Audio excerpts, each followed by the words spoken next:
Hello friends, welcome to our channel Code with zubiii. In this video, we learned how to create drop-down menu in our website in just 5 minutes using HTML and CSS only. Let's learn how I create this.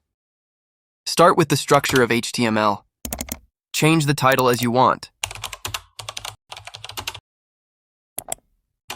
Now link your CSS file with HTML file. Let's create a simple nav bars. I hope you know how to create navigation bar very well. If you don't know how to create navigation bar, don't worry, just open our channel. We got our navigation bar tutorial video.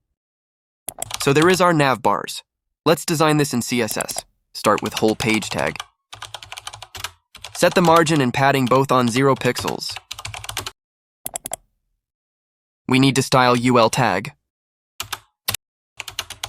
Set the background color on black and text color on white. Write the LI tag and UL tag. List style type none. Padding 10 pixels.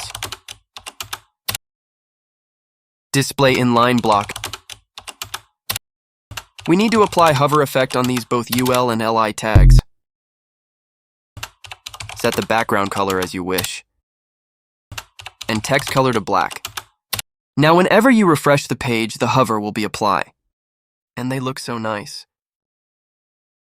Now I want whenever I hover on services, they show me a drop-down menu. We need a div with class in the UL tag of services. Write these like a nav bars. UL tag, LI tag, and your menu items.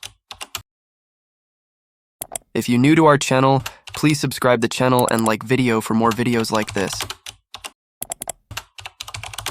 So there is our drop-down items. It's not looking perfect. Let's perfect them in CSS. Let's start with class name. Display, block. Position, absolute. Whenever we use absolute position, everything in div come to end like this. We need to fix UL in the div. Remove the margin and padding both. Div class ULLI. Now we need the display of LI as block, not inline block. Now you can see this is much better before. Let's fix the margin and padding of div. Go to div, set the margin and padding. Margin top on 10 pixels. Margin left, minus 10 pixels. Now these are perfectly fit on his line. If I need to hover these part, we need to. None the display of div. Display none. Then we need to apply hover effect on the div. Save and refresh. Now our drop-down menu is perfectly ready. If you need some help from me, please leave your comment on comment box.